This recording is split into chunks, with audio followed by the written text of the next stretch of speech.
Hi guys! අද අපි campus එකෙන් එක්කන් ගියා ෆීල්ඩ් විසිට් එකක්. ඒකට ලංකාවේ තියෙන හොඳම IT software company එකක් වුණු IFS එකට.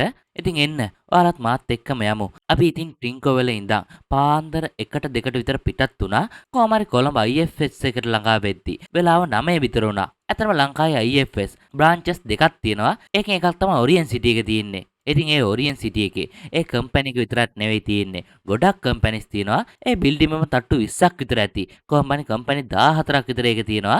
IT කම්පැනිස්ම දෙක තුනක් තියෙනවා. ඒකෙන් එකක් තමයි IFS එක. ඉතින් අපි එහෙමම බස් එකකින් බැහැලා ඔරියන් සිටි එකේ තියෙන මෙයින් බිල්ඩින් එක. ඒක තමයි උස්සම බිල්ඩින් එක. ඒක ඇතුළට යද්දි කාඩ් ඇක්සස් එක නැතුව යන්න බෑ. ඉතින් අපිට කාඩ්ස් තිබ්බේ නැහැනේ. ඒක නිසාම සිකියුරිටිලාම අපිට කාඩ් ඇක්සස් එක දීලා ඇතුළට යන්න අවසර දුන්නා. එහෙමම දැන් අපි 14 වෙනි තට්ටුවට ගියා. 14 වෙනි තට්ටුවේදී අපිටත් එයාලා දාගෙන ඉන්නා වගේම ඇක්සස් කාඩ් එකක් දුන්නා. අපිත් ඒක දාද්දි අපිට දැනුනේ නිකන් අපිත් ඒ කම්පැනියේ වැඩ කරන කට්ටිය වගේ. ඇත්තෙම ඇතුළට යද්දි අපිට ෂොක්. ඒ තරම් ලස්සනයි. ඇත්තටම මම පළවෙනි වතාවට IT කම්පැනි එකකට ගියේ. ඉතින් ඒක ඇතුළේ තියෙන ඉන්ටීරියර්ස් ඒවා නම් මනම් දැකලා ඇත්තටම ඉම්ප්‍රස් වුණා. මේ වගේ කම්පැනි එකක වැඩ කරත් සුපිරිනේ කියලා වගේ හිතුණා. එහෙනම් අපි එකටම එක්කන් ගියේ. උදේ බ්‍රෙක්ෆාස්ට් එකට.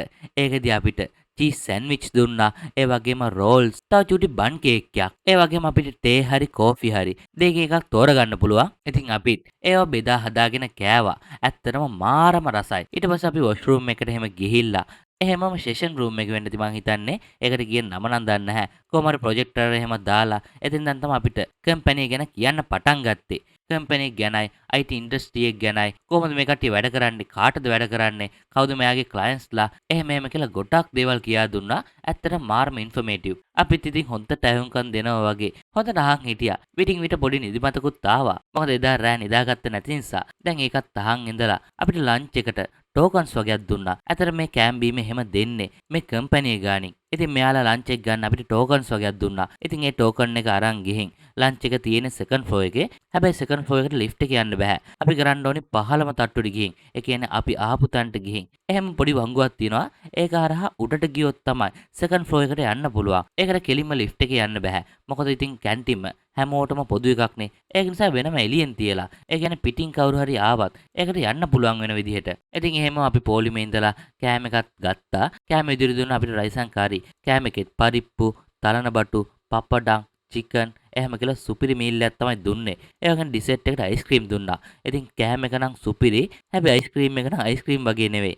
අයිස්ක්‍රීම් වලට උඩින් දාන අයිසිං එක වගේ. ඒක නම් ටිකක් සෙට් වුන්නේ නැහැ. දැන් එහෙම කාලා ඉවර වෙලා ආයෙත් අපිට සෙෂන්ස් පටන් ගත්තා. ඒකෙදිත් කොහොමද මේ වගේ කම්පැනි එකට එන්න ඕනි? මේ වගේ කම්පැනි එකට වැඩ කරන්න එන්න ක්වොලිෆිකේෂන් මොනවද? මේ වගේ කම්පැනි එක වැඩ කරන්න වර්ධනය කරගන්න ඕනි ස්කිල්ස්. අරවා මේවා කියලා ගොඩක් දේවල් කියා දුන්නා. ඇත්තටම මාරම් ප්‍රයෝජනවත්. එහෙම අවසානට තව සෙෂන් එකක් ගත්තා. හරි නිකන් කැරියර් ගයිඩ් මොටිවේෂන් එකක් වගේ. ඒ කියන්නේ ඒ අක්කා IT වලට සම්බන්ධවත් නැති ඩිග්‍රියක් කරලා බිස්නස් පැත්තෙන් මේ කම්පැනි එකට ඇවිත් අවුරුදු 10ක් ඇතුළත සීනියර් ඩිරෙක්ටර් කෙනෙක් විදිහට ප්‍රොමෝට් වෙලා. ඉතින් ඒක තමයි එයාගේ growth එක. අපි මොන ෆීල්ඩ් එකේ හිටියත්, අපි මොන දේවල් ඉගෙන ගත්තත්, අපි ආස කරන දේ ලබා ගන්න ඕනි කියන එක තමයි එයාගේ මොටිවේෂන් එක. ඇත්තටම එයාගේ ස්ටෝරිය බලද්දි ගොඩක් මොටිවේටඩ්. ඉතින් ගයිස් එහෙමම සෙෂන් ටිකක් ඉවර වුණා. ඉවර වුණ ගමන්ම අපිට IFS එකෙන් ගිෆ්ට් එකක් විදිහට පොඩි මග් එකකුත් දුන්නා හැමෝටම එක ගානේ. ඒ වගේම ගිහින් කන්න කියලා ඊවිනින් ස්නැක් පැක් එකක් එක්ක ඩේලි අයිස් කෝෆි එකකුත් දුන්නා. ඒ වගේම අපි මුලින්දම ගයිඩ් කරන්න අයියා කෙනෙක් හිටියා. ඇත්තටම එයා තමයි අපි මුලින්දම ගයිඩ් කරේ. ගොඩක් හොඳ අයියා කෙනෙක්. ඇත්තටම එයාට ගොඩක් ස්තුතිවන්ත වෙන්න ඕනේ. මොකද එයා තමයි හැම දෙයක්ම කියා දීලා අපි මුලින්දම ගයිඩ් කරේ. එයාටත් ස්තුති කරන ගමන් අපිත් IFS එකෙන් එළියට ආවා. ඇත්තටම ගයිස් මේ කම්පැනිස් දකිද්දි කවද මේ වගේ කම්පැනි එක වැඩ කරන්න ඇයිදෝයි කියලා හිතනවා. ඇත්තටම මාරම ලස්සනයි. මාරම කම්ෆර්ටබල්. ඒ වගේම මේ වගේ කම්පැනි එකක වැඩ කරත් සුපිරි කියලා හිතනවා. ඉතින් ගයිස් මේ කම්පැනි එක ගැන ඔයාලා මොනවද හිතන්නේ? ඔයාලා තාසයිද මේ වගේ කම්පැනි එකක වැඩ කරන්න? ඉතින් ඔයාලත් හොඳට ඉගෙනගෙන මේ වගේ කම්පැනිස් වලට යන්න ඕනි. ඔක්කොම හොඳට ඉගෙනගෙන හොඳට විභාග පාස් වෙන්න ඕනි. ඉතින් ගයිස් අපිත් ඒකෙන් එළියට ඇවිත් කෙලින්ම ආවා කැම්පස් එකට. ඉතින් කැම්පස් එකට එද්දි රෑ 11 විතර වුණා. මගදී ඉතින් තනින් තන නතර කරලා කෑම් බීමත් අරගත්තා. ඉතින් ගයිස් මේ ජර්නි එක කොහොමද? මේ වීඩියෝ එක බලන IFS එකේ කවුරු හරි කෙනෙක් ඉන්නවනම් යටින් කමෙන්ට් එකක් දාන්න. හරි ගයිස් අපි තව වීඩියෝ එකක් ගමු. Thank you.